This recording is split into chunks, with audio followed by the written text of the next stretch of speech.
Me casaré con ella y tendré 3 hijas y les pondré los nombres de Carmen, Soledad y Dolores.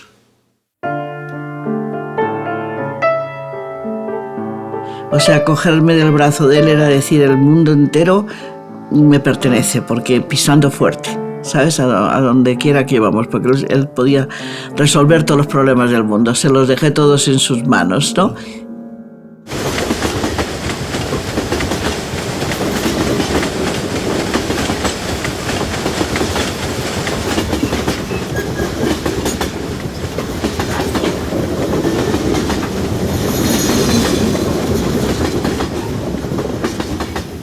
Obligaron a cada funcionario, si quería trabajar como funcionario, a adquirir obras completas del mariscal Pilsudski, que era el que luchaba contra los rusos para conservar la independencia total de Polonia. Cuando llegó la invasión rusa, la primera, no la segunda, la primera, en el 39, en el 41, perdón, enseguida empezó cierta persecución. O sea, mi padre nunca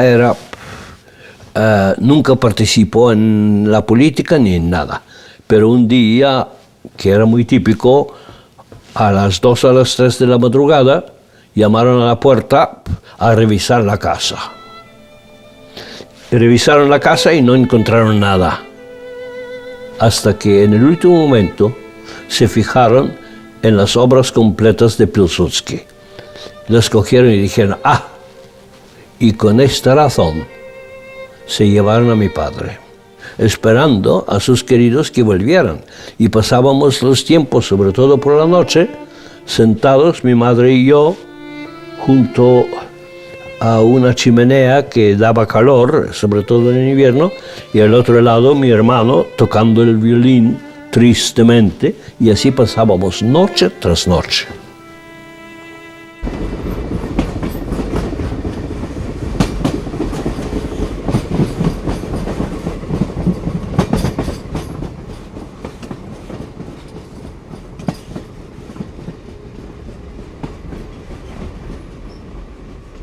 La han llamado a declarar, ¿sabes? O sea, no ha vuelto, le habrán dado el paseo. Oí esas palabras, ¿no? De la gente, o de saber que de repente faltaban personas. Y faltaban personas porque en esos paseos nocturnos se les habían llevado. Entonces no era solo que podía venir a por mi hermano, que podrían venir a por otro de los vecinos. Y entonces el subir de las pisadas por las escaleras que eran de madera, subir y oír, por ejemplo, yo ya sabía muy bien si eran unos zapatos o eran botas, si eran uniforme o no, si era policía o no, porque la policía llevaba botas.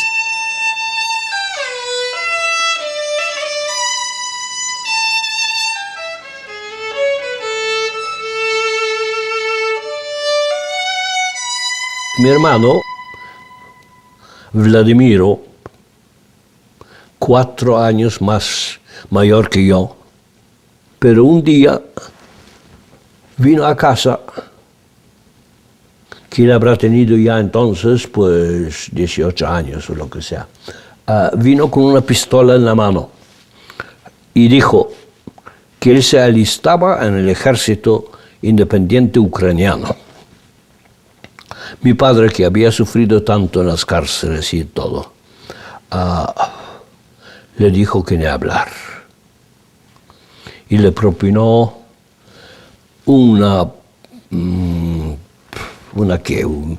le pegó de una manera brutal. Le ató prácticamente a la cama al pie de la cama y le propinó unos golpes tremendos. Él no protestó nada. Como era por la noche, se fue a la cama. Nos fuimos todos a la cama. Y mi hermano, sin decir ninguna palabra, pero si vieras su cara, te darías cuenta que el hombre hizo una decisión. Y efectivamente, tardó menos de una semana y un día desapareció de casa. Y eso todo lo sabíamos, todo es lo que sabíamos de él, hasta que muchos años más tarde encontramos de que le hicieron prisionero los rusos, estuvo en Kazajstán, en las minas ¿de qué? Minas de no sé qué.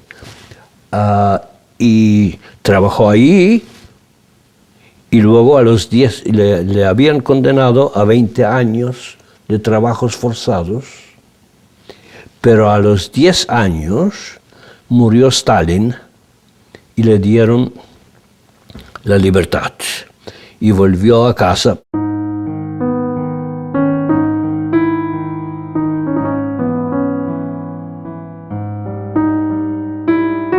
Mi hermano Leopoldo, que le llamábamos Poldi, era el mayor de todos. Yo sé que había nacido desde pequeño, tenía una lesión del corazón.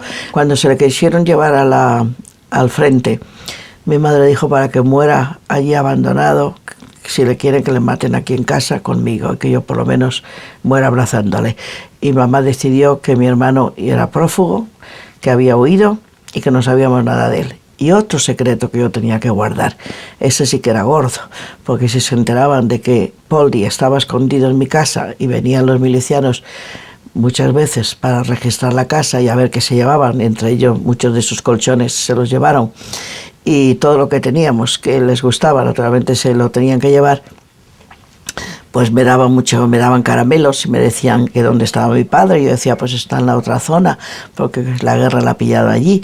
Y todo, ¿y dónde está tu hermano? Pues mis hermanos estaban en el frente, pero Poldi había desaparecido y no sabíamos nada de él. Y Poldi estaba escondido detrás de una especie de armario que hicieron, que lo metieron dentro de una pared, y entonces cuando venían, él se tenía que meter dentro, le tenía todos los trajes colocados delante, y detrás del armario había un hueco en la pared, como si tuvieran dos paredes, y ahí estaba escondido mientras duraba la inspección, o mejor dicho, el registro de la casa. Cuando se iban los milicianos tenía que salir. Como él estaba muy enfermo ya, porque débil y todo, lo importante era vitaminas. No había vitaminas, el sol le tenía que dar, pero ¿cómo le sacábamos al sol? Entonces había que correr ese colchón que estaba cerrando los balcones, correrlo un poco para que él pudiera sentarse allí en una silla. Eso me acuerdo que era una ceremonia, el sentarse en la silla y yo tener que bajar por la calle y mirar a los balcones para ver si desde abajo se le veía o no se le veía. Mi hermano murió nada más acabar la guerra, y murió precisamente de las penalidades del hambre que pasó y de todo su corazón, no pudo resistir mucho. Entonces, durante la guerra, para mí, el saber si había bombas o no había bombas, o si tenía preocupación por mi padre, o si venían a registrar la casa, o qué, todo esto eran incidentes, no era tan difícil para mí, era solamente si veía que esto la conmovía a mi madre. Y me dijeron, tienes que decir que estos señores han venido de Segovia, de un pueblo, que han venido huyendo de la guerra y que viven aquí con nosotros. Y digo, pero que no, pues si es la monja, si es la Madre Socorro, pero si tú dices eso, nos matan a todos. Y dijo, mamá, delante de ti, a ti te colocan para que veas cómo nos matan. Con una ametralladora nos colocan a todos delante de ti y te matan. Aquello del matar y de la ametralladora estaba todavía muy pendiente en mi cabeza, porque un día oí muchos gritos y ruido. Vivíamos en un piso primero y teníamos 4 balcones. Me asomé corriendo al balcón con la curiosidad de un niño que no que quiere entretenerse, y allí delante había unas monjas colocadas sobre la pared enfrente, y con una ametralladora unos milicianos iban pasando y todos esos cuerpos iban cayendo al suelo. Ahora sabía yo qué es lo que iban a hacer a mi familia si yo hablaba. Entonces yo sabía que tenía un gran secreto, que este secreto era un peso enorme sobre mis hombros, pero al mismo tiempo me hizo sentir muy mayor, porque yo iba a salvar a mi familia de que me iban a comer los leones en el circo, sabes, de Roma, pero yo no iba a decir a nadie que aquellas eran monjas y que este señor era cura.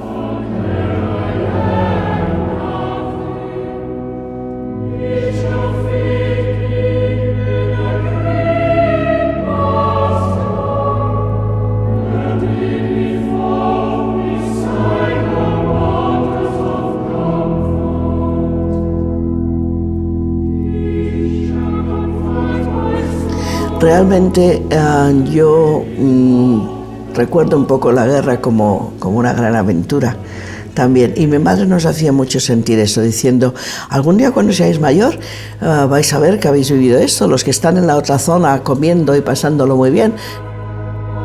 Había una especie de camaradería que quitaba las clases sociales. Nosotros ya no éramos los caseros o más o menos los ricos, todos éramos iguales. Y esa parte a mí me gustó mucho, porque yo antes no jugaba con todos los niños, ahora de repente podía jugar con todos.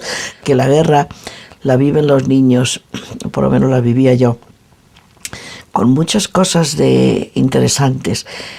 Se ponían a oír la radio. Yo no sé, era una radio que nadie podía oír nada, había que camuflar ese sonido. Y se ponían todos como de rodillas, más o menos como en una cama, y sobre esa cama echaban otro colchón y la radio la metían dentro para que nadie oyera. Y allí todos, que ya se acercan, que Franco está muy cerca de Madrid, que ya ha llegado a Toledo, que todo lo de la rendición de Toledo, lo del Alcázar, todas esas historias las iba yo escuchando, y calla, que no, que los niños callados, que no oímos bien, ¿qué tal? Entonces yo sabía que aquel rito de escuchar la radio o el rito de la misa, o el rito del rosario, el rito de comer repartiéndonos todos la comida, había una cierta belleza en todo esto. No sé si decir la palabra belleza, pero había un espíritu de comunidad, eso es lo que quiero decir.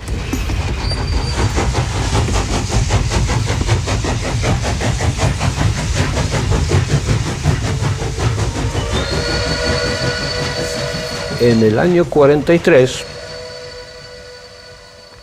el frente en la guerra iba cambiando. Como el frente estaba relativamente cerca, mi madre me dice: mira, ¿por qué no te vas a un monasterio que está a 200 kilómetros de casa, al oeste? Entonces estás ahí un poco a salvo. Conocemos a todos los sacerdotes y todo, y tú puedes pasar allí, y cuando termina, a ver lo que termina, pues vuelves a casa. La primera vez que salí de Ucrania, que era de mi ciudad a Drohobych, el monasterio, entonces se pensaba que era cuestión de unas semanas hasta que se aclarara la situación bélica entre estos, y que yo regresaba entonces. Pero solamente esto, una vez, cuando yo ya decidí marcharme de Drohobych, ya sabía yo que no regresaba nunca. ¿Y qué sentiste en ese momento? ¿Qué? Nada. La vida por delante. La vida por delante. Estando solo, no dependiendo de nadie, yo estaba muy tranquilo, porque, por ejemplo, eso mismo, la novia que yo tenía en Drohobych, yo sabía que ella no tenía ninguna libertad para planear su vida, porque vivía con su familia. Entonces, si un día la familia decidía emigrar a América, Argentina o a donde sea, pues ella se iba con ellos. En cambio, yo era un pájaro libre, y mi decisión siempre ha sido, como lo empecé a decir antes, era estudiar, tener una carrera universitaria, y para eso yo quería quedarme en Europa. ¿Por qué en Europa? Porque se hablaba de América, que era un país a donde iban muchos refugiados, pero todos tenían una opinión de que eran gente de segunda clase. Como refugiados, lo único que podían hacer es trabajar en las fábricas. Volver a mi casa era volver a donde llegaban los rusos cualquier día, porque por eso me fui a Drohobych, para estar lejos del frente, de modo que volver a casa no tenía sentido. Y entonces empezó, bueno, ya empezó en mi casa prácticamente, el destino de muchos años, ir hacia el oeste, hacia el oeste.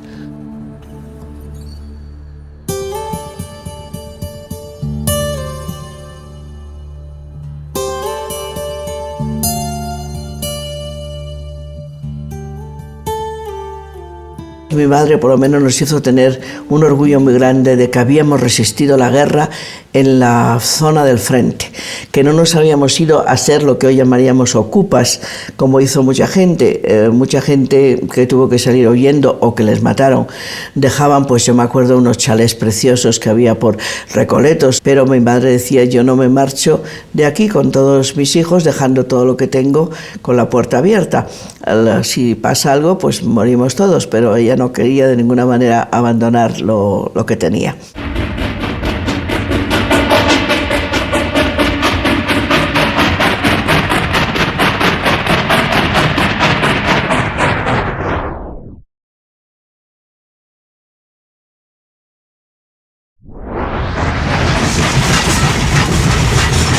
No sé lo que hice en Austria, pero habrán pasado por lo menos 4 o 5 semanas de las que yo no recuerdo nada. Supongo, porque yo no quería ir a Viena. Ese era el problema. Yo sabía que si llegaba a Viena, me ponían en un campo de refugiados. Y con la experiencia de Rusia y de todo esto, el campo de refugiados sonaba muy mal. Y que no era malo, pero bueno. Y por lo tanto yo no quería ir al campo de refugiados. Entonces yo me bajé del tren antes de llegar a Viena, no sé dónde, en una estación. Y allí empieza el misterio. Yo, para vivir, tuve que trabajar, tuve que hacer algo. A veces pienso que si era algún trabajo de campo o de algo, pero no sé. Nunca miro atrás. Nunca miro atrás. Y como ya lo has visto, las cosas, sobre todo algunas desagradables o lo que sea, se me olvidan por completo y no intento revivirlas. Otras, aunque no sean tristes o trágicas, etc., se me olvidan también porque encuentro algo nuevo, algo que me interesa más y por lo tanto abandono lo demás.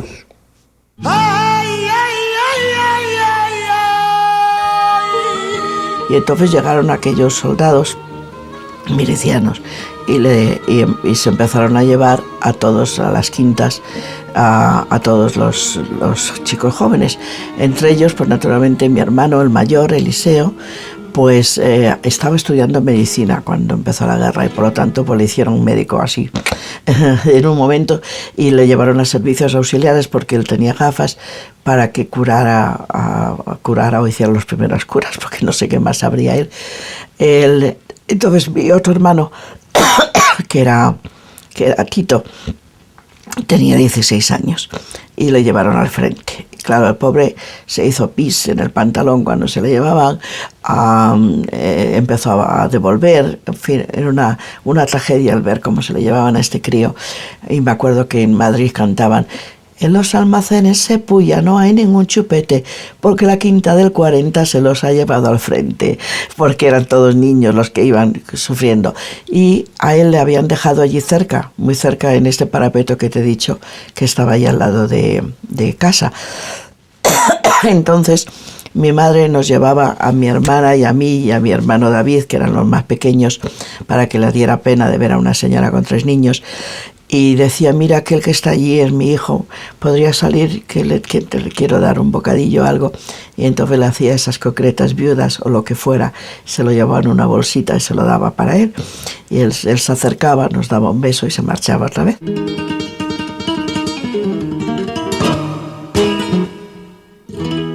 Hasta que un día me encontré en una oficina militar de los que llamaban ayudantes de las fuerzas aéreas alemanas y que cogían a chiquillos jóvenes para ayudar con los reflectores, con las luces y con todas esas cosas. Y alguien me trajo ahí con mi maleta y con todo, yo no sé quién, pero quedé impresionado, creo que por una foto que había en la pared de un chico alemán sonriente, gordito, etcétera, etcétera, que invitaba a unirse a él. Y entonces ya me hice de esto. No tuve que trabajar nunca en esto del manejo de las defensas antiaéreas, porque en una ceremonia vino un jefe de Berlín para hacer una especie de repaso y se paró ante muy pocos, a lo mejor ante unos 10 chicos. Muchos de ellos no sabían alemán, pero se paró ante mí y como yo hablaba alemán ya, entonces me hizo esas preguntas que ya son clásicas para mí, que dice, ¿qué quieres hacer cuando ganemos la guerra? Dije, pues estudiar. ¿Y qué quieres estudiar? Y dije, a falta de otra cosa, no iba a decir poesía porque todavía no estaba totalmente fijo en ello. Dije, bueno, filosofía. Y claro, estamos en el año 44. O sea, yo tenía 16 años. Y me miró así, filosofía, y dice, ¿pero tú has leído algo de filosofía? Digo, sí. ¿Qué has leído? Y como yo ya era un pillo, le dije, leí a Nietzsche, que era el dios de los nazis, de los alemanes.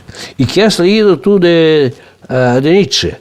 Digo, pues, also sprach Zarathustra, así habló Zarathustra, que era también el libro que definía la identidad de un superhombre que se creía. Y dice, ¿te acuerdas algo de esto? Y dije, pues sí, lo cual, todo era muy premeditado ya,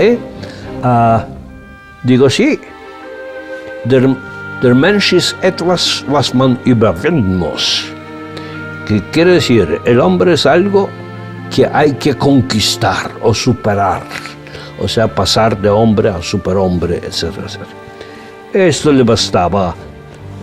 Anotaron mi nombre y al día siguiente me llamaron que tú vas a trabajar en un trabajo muy especial. Y yo con 4 otros chicos que han elegido, nos encargaron de acompañar los trenes de refugiados que llegaban de Ucrania, de Checoslovaquia, de Polonia, etcétera, etcétera, etcétera, y que llegaban a Alemania. Mi trabajo, en primer lugar, era instruir a la gente en qué hacer en el caso de un ataque aéreo. Segundo, yo tenía la responsabilidad de procurar comida en un tren de 1.500 personas. Mucha gente venía con todo lo que tenía en su vida. Los soldados pues solían quitar muchas cosas y tirarlas por ahí, y la gente pues tenía que subir.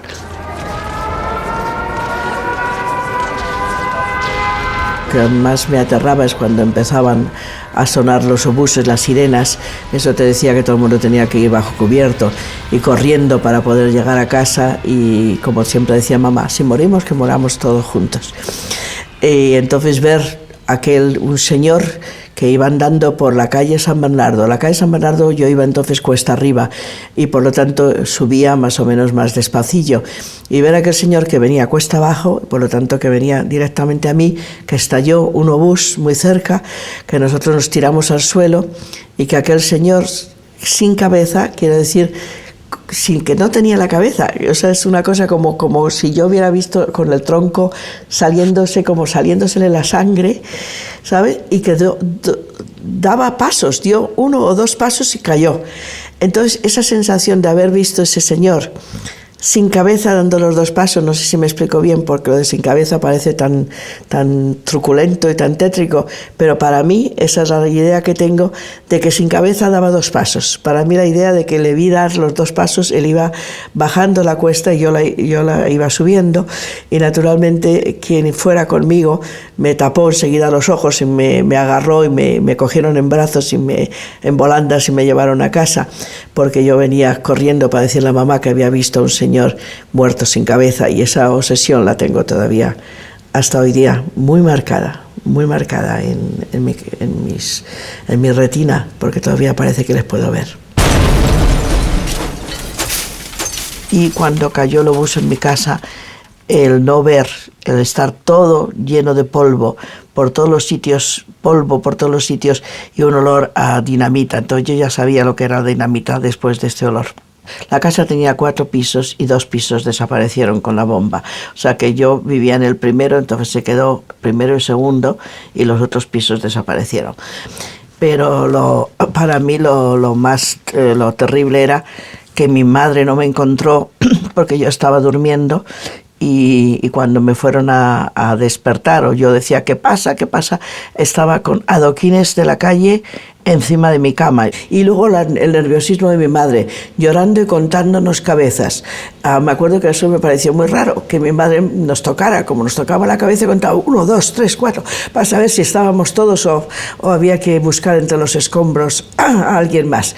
Y aquello de que lo repitiera 2 o 3 veces, a mí me parecía un poco tonto, ¿no? Pues estábamos todos allí, pero ella quería estar segura y nos tocaba, no solamente contaba, sino que nos tocaba físicamente, por lo menos como yo era la pequeña, me acuerdo de su mano sobre mi cabeza, y contar para ver si estábamos todos, y no habíamos muerto ninguno en ese momento.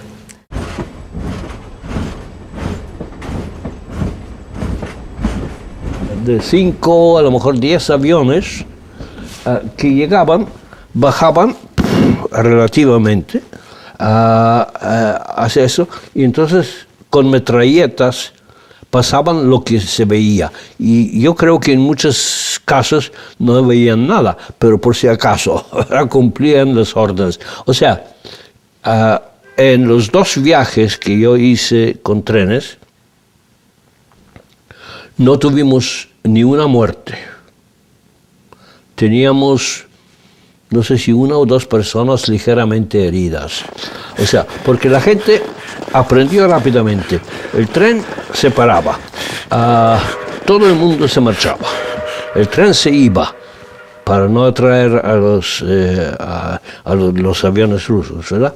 Y todo el mundo siempre era un terreno o bien con muchos árboles, y más que nada con muchas rocas enormes. Entonces la gente, parece mentira, 1.000 personas o más de 1.000 personas, en cuestión de minutos, desaparecían. Desaparecían. Y cuando llegaban los aviones, pues no se veía a nadie. Y luego, cuando se marchaban los aviones, todo el mundo salía, sonaba el tren regresaba a ese sitio, todo el mundo se metía en el tren y a seguir. Me fui a Berlín y casi inmediatamente caí enfermo. Un constipado, un no sé qué. El caso es que tuve paperas. Me llevaron al hospital, estuve en el hospital, no me acuerdo cuánto, supongo que 10 días, no, pero no lo sé. Y después dijeron, te tienes que marchar ahora porque los americanos están bombardeando la ciudad sin dejar ni un edificio. Si tienes algunos amigos, es que todo ya estaba a punto de deshacerse. O sea, ya nadie tenía ilusiones de una victoria alemana ni nada, ¿verdad? Y el médico que yo tenía en el hospital, que era un militar, muy simpático, después de hacerme rayos X y esto y lo otro, etcétera, etcétera, dice, bueno, tú te has curado de las paperas, pero la consecuencia es muy cara. Tienes tuberculosis. Tienes tuberculosis con un agujero en el pulmón bastante grande. Pero ya no podemos hacer nada por ti, porque te tienes que ir. Y me dijo, y no pierdas esperanza. Cada día que te levantes, ponte ante el espejo y di, hoy estoy mal, mañana estaré mucho mejor. Y eso lo cumplí durante 3-4 meses. Cuando llegué ya por fin a España, fui otra vez, me pusieron una vez más, se llama pneumotórax, no sé qué, pero me dijeron, la herida se ha cicatrizado por completo, no necesitas nada más.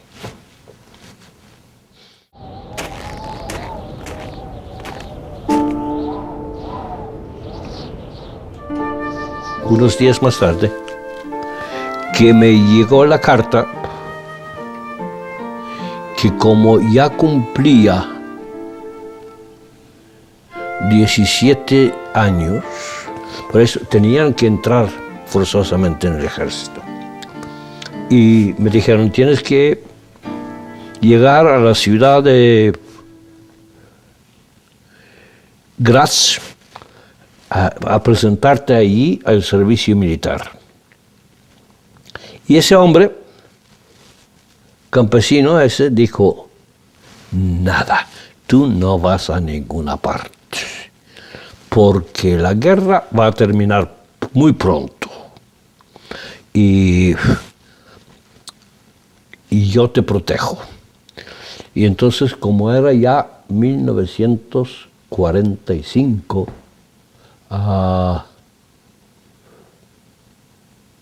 febrero, no sé, no me acuerdo. Me dice, mira, yo tengo en la montaña, tengo una cabaña, y allí está un pastor mío, un hombre que trabaja para mí, cuidando de ganado que está ahí. Vete ahí. Ahí puedes estar tranquilo, ahí no te encuentra nadie.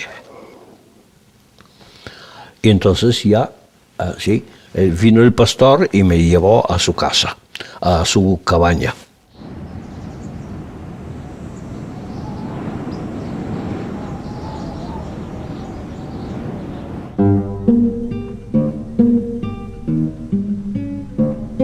Siempre me sentaba al lado derecho de mi madre y entonces ella me colocaba a mí mi primer plato. Yo me ponía el plato y yo, en lugar, ahora me doy cuenta que maleducada estaba, en lugar de esperar a que todos empezaran, yo empezaba a comer corriendo.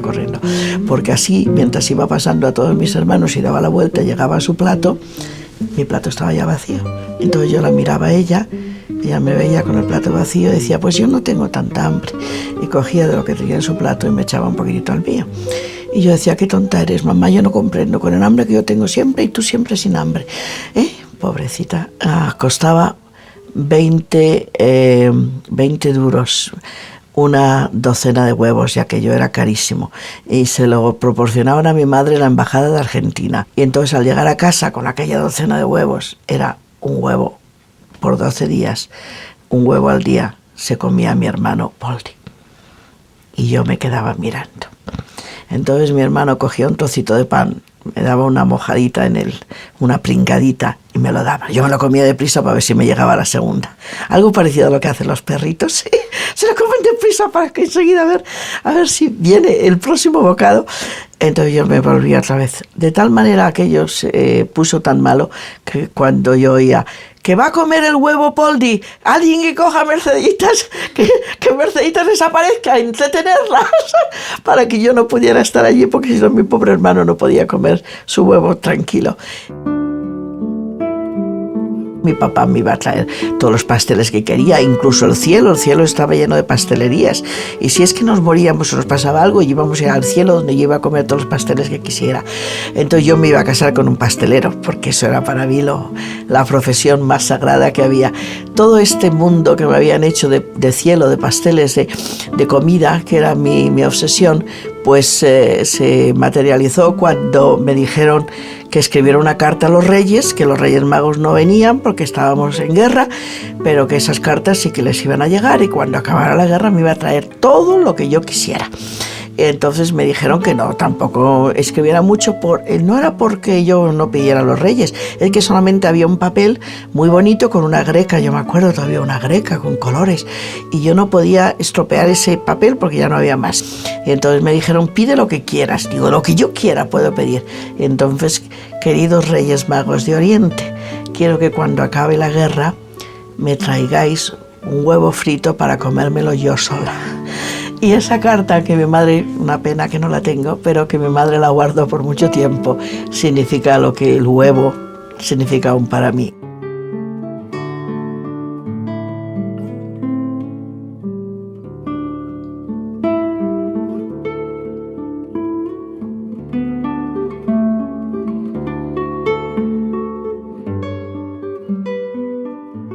Mi hermano iba comiendo una naranja y un señor vestido con sombrero y con corbata le dijo, por favor niño, no tires las cáscaras, ¿me las puedes dar?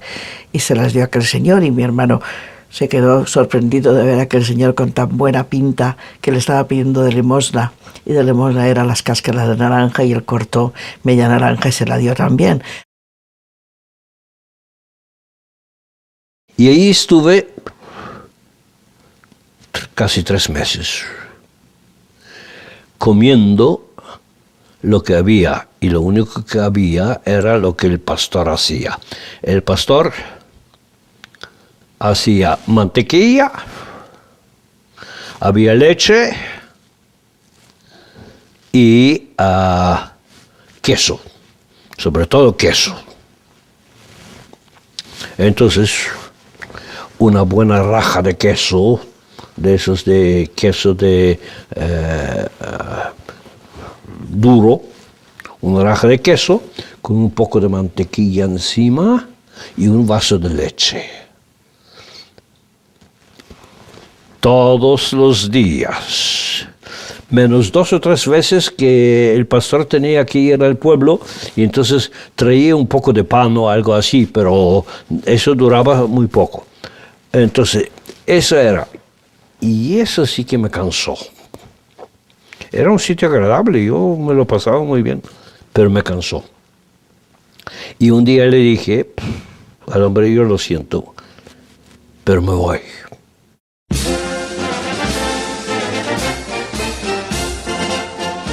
Me fui andando, que tardé como un día y medio, andar hasta ver debajo una cinta que era una carretera.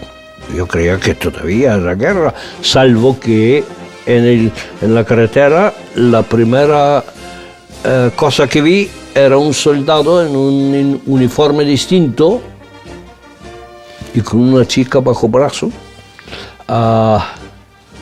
en un banco de esos donde la gente espera la llegada de autobuses, ¿verdad? Llegué cerca, qué raro, ¿quién era ese soldado? No podía ser alemán, porque tenía el casco en el suelo, el fusil en otro suelo. Es un soldado alemán, no podía haber hecho jamás, bajo la pena de muerte. Empecé a hablar con la chica porque era de allí. Y me dijo, pero es que no sabe, la guerra terminó hace más de un mes.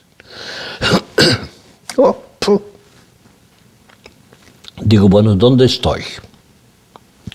Dice, pues nada, esa carretera te lleva a Salzburgo,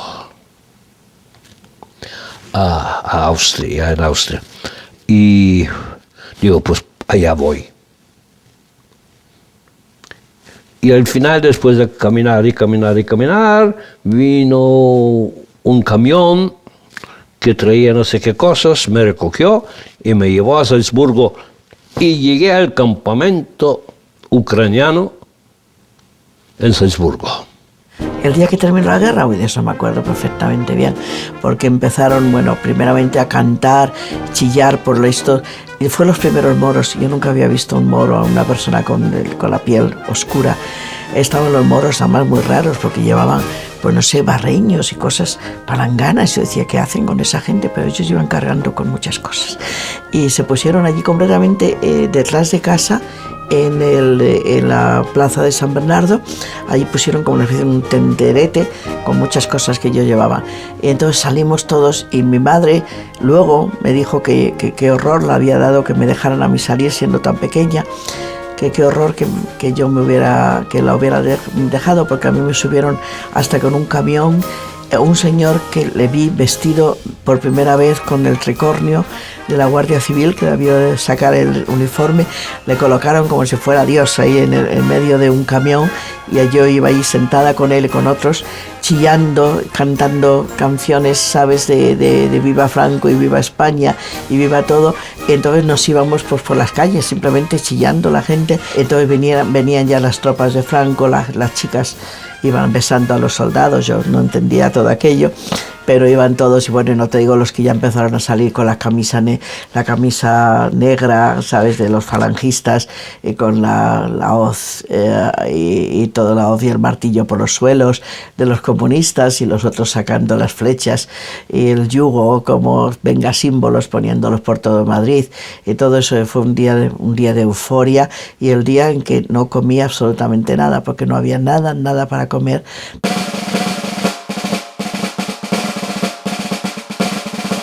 La posguerra yo la viví también de una manera bastante dura, porque mi madre fue la primera que se cayó toda Franco, y lo que Franco había prometido se cayó encima. Pero ya mi madre se dio cuenta de que aquellas libertades que había tenido durante la República, sobre todo en la cuestión de enseñanza y todo, habían caído, que de nuevo los ricos volvían a ser muy ricos y los pobres volvían a ser pobres, que de nuevo había el enchufe, y era importantísimo si pertenecías o no pertenecías al partido. Mi madre enseguida nos enseñó a decir que había que tener cuidado con esta gente, porque eran tan malos como los otros, aunque decían que creían en Dios.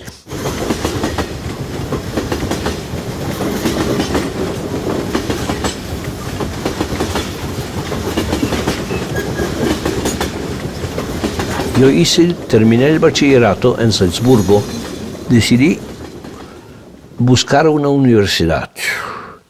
Escribí cartas a 5 o 6 universidades, Bélgica, Holanda, Francia, Alemania, todos los de esos, pidiendo becas. Todas me ofrecieron becas. Pero yo decía, ¿y qué hago yo con una beca de estudio que no incluya habitación, comida, ropa y lo demás? Porque yo no tenía nada. Yo no tenía dinero, no tenía amigos, no tenía familia. Que fue a través del Vaticano que el obispo ucraniano en Roma mandó una carta diciendo que España ofrece becas completas de todo. El único problema, llegar a España, porque las fronteras estaban selladas y por lo tanto no había manera de ir a España oficialmente, ¿no? Había que ir clandestinamente. Pues me fui yo con otros 2 chicos. Parecía que se hablaba que a veces había barcos entre Italia y España bajo la bandera del Vaticano o lo que sea, que a lo mejor podíamos pasar ahí. Entonces dijimos, bueno, pues vamos a Italia. Pero al llegar a Innsbruck, que está casi en la misma frontera, nos contó la gente que si cogían a uno cruzando la frontera y averiguaban el país del origen, en este caso Ucrania, que italianos inmediatamente entregaban al individuo a los rusos, a los soviéticos. Entonces, cambiamos de ruta, llegamos a Alemania, la frontera a Francia estaba en el río Rin. Había que cruzar el río. Todos los puentes estaban destruidos, todo. No había manera, el río estaba vigiladísimo, no había manera. Entonces llegamos al último punto que podíamos, que era la ciudad, ¿cómo se llamaba? Koblenz, creo. Y dijimos, bueno, nos enteramos de que hay un tren de Koblenz a París que cruzaba la zona esa de ocupación y las fronteras, etc. Dijimos, pues a lo tonto, vamos ahí. El problema fue que al comprar el billete, como queríamos pagar con los marcos alemanes, solo nos daban billetes hasta la frontera del Sar, pero ni por el Sar ni a Francia. Ahí se necesitaba dinero francés. Pero nosotros, como tontos, nos metimos en un tren fingiendo dormidos por la noche hasta que vino el que controla los billetes, pero ya hemos cruzado la frontera porque la policía no prestó atención a la cuestión de dinero, ¿verdad? Ya habíamos cruzado, ya estábamos camino de París. Entonces el hombre nos dejó, llegamos a Hendaye, que es la frontera con España, al otro lado de Irún. Inmediatamente nos dimos cuenta que era imposible cruzar la frontera. Había soldados y policías, gendarmes, a ambos lados del río, españoles lo mismo que franceses, a una distancia que no te voy a exagerar, a una distancia de a lo mejor 100 metros uno de otro. Estuvimos 3 días ahí, mirando, buscando, esperando, nada, imposible. Entonces nos dimos cuenta que teníamos que entrar a España por el Pirineo. Y nos fuimos a lo largo del río, nos adentramos en las montañas, no montañas gordas, altas, no, porque era el principio, ¿verdad? O sea, montañas relativamente suaves. Lo que pasa es que no teníamos ni mapa, ni información. ¿Dónde está la frontera con España? Hay montañas pequeñitas, etcétera, pero ¿cuál es la frontera? No sabíamos. Preguntamos a un pastor francés y este nos contestó. Dice, sí, ahí el segundo o algo así, segundo monte o lo que sea es la frontera. Pero eso estaba muy bien porque lo dijo él exactamente. Pero lo que no sabíamos es que con toda probabilidad ese hombre nos denunció a los carabineros, porque los franceses no querían dejar pasar a nadie a España. Cuando por la tarde vimos, porque teníamos una vista, no había casi ninguna vegetación, que abajo había policía y había perros. Resultaron, me parece que 3 policías y 2 perros, algo así, no sé, no me acuerdo. Y que se subían tras nosotros. Teníamos, no sé, 1 hora, hora y media de tiempo. ¿Qué haces? ¿Intentas cruzar? Todavía no hemos llegado hasta la cima. No, hay que esconderse. Entonces es cuando encontramos ahí mismo que había un río seco, riachuelo seco, mucha arena, mucha piedra pequeña, etcétera, etcétera, unos arbustos al lado, etcétera. Entonces, ¿qué era lo único? Escarbamos y nos prácticamente enterramos bajo la tierra y la arena, habiendo cortado algunas ramas de estos y poniéndonos encima, y nosotros viéndolos, porque veíamos a ellos subir. Y efectivamente llegaron muy cerca, pero ya caía la noche. Los veíamos subir. Yo siempre he mantenido que había por lo menos un perro que no estaba más lejos de 30 metros de mí. Pero es posible que el viento en diferente dirección o lo que sea, no. Entonces los vimos parar, mirar alrededor y decir, bueno, ya es de noche, nos vamos. Y los vimos bajar hasta abajo. Y una vez que los vimos ya abajo, parece mentira, pero claro, era un estrés tan grande que ahí donde estábamos, en este riachuelo, ahí nos quedamos dormidos. Roque. Y por la mañana siguiente, seguimos subiendo, llegamos a un sitio donde encontramos, no sé, los restos de un búnker o algo así. Y dijimos, bueno, pues eso parece la frontera. De modo que bajamos. Y la única noticia verdadera que tuvimos de que estábamos ya en España era una chica con un burro, typical, una escena típica, una campesina con un burro que iban por una senda en la montaña. Y nosotros la paramos y claro, nadie hablaba español, pero dijimos, ¿España? La chica dijo, sí, echó a correr con un pánico que no veas. Así que sabíamos que estábamos en España.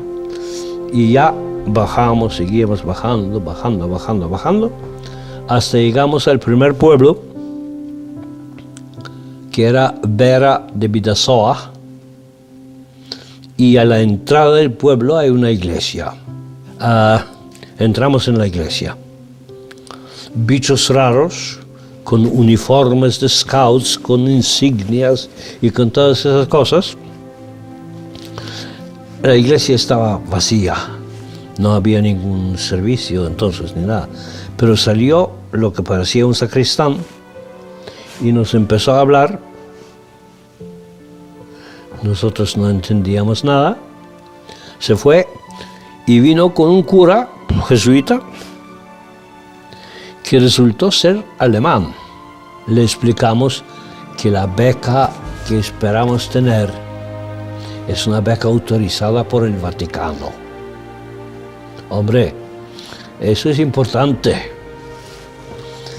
Total, que luego le dijimos, bueno, ¿qué hacemos aquí? Avise a la policía, porque si ya estamos en España y tenemos una beca, pues avisar a la policía. Vino la policía, 2 gendarmes, y ese cura les explicó todo esto y que él respondía por nosotros hasta que se recibiera la noticia oficial de las becas. A las 2 semanas viene la policía y dice: no hemos tenido ninguna contestación de Madrid. Por lo tanto, nos llevamos a esos señores y los llevamos al campo de concentración en San Sebastián, que había un campo de concentración muy grande.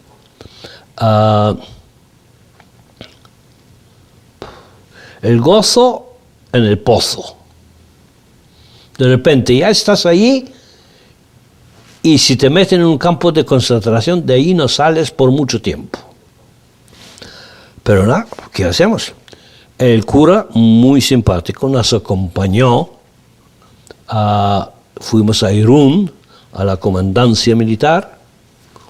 Él se dedicó a explicar todo el asunto a esto, pero bueno, nada. Dijeron, mire, a las 2 sale el tren para San Sebastián y ahí van ellos. Ok. Estábamos sentados todos así, sin vida, cuando en un momento entra un soldado con una carta en la mano y dice, a través del cura, porque el cura nos acompañó hasta el último momento: ¿hay alguien que entiende lo que dice esa carta? Yo cogí la carta y era una carta escrita en polaco. Nada, familia que buscaban a sus parientes, no sé qué, no sé cuánto. En esa época, pues todo el mundo se buscaba. Pues la traduje, le di la traducción en alemán y el soldado, llamaron al cura y le dijeron que el comandante de la plaza quería vernos. Bueno, quería verme porque yo había traducido. Entonces yo he ido a su oficina y él empezó a preguntarme lo mismo: ¿qué hacemos? ¿Quiénes somos? Y esto y lo otro, etcétera, etcétera. Y le conté una vez más toda la historia.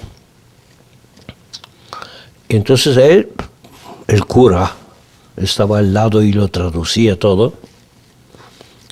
Dijo: no tengo conciencia de meter a unos estudiantes en un campo de concentración. Así que dijo: señoras, yo os llevo a una pensión en Irún. Están ustedes totalmente libres, solo me tienen que dar palabra de honor de estudiantes. No sé lo que es eso, pero bueno, de que no os vais a marchar, pero fuera de esto estáis libres, tenéis comida ahí en la pensión y todo. Y yo voy a investigar personalmente la cosa. Y efectivamente nos quedamos ahí, y a los 4 días vino él y dice: sí, ya encontramos, tiene confirmada la beca. Así que nos llevó incluso a la estación de ferrocarril, nos compró los billetes, nos sentamos y nos fuimos a Madrid.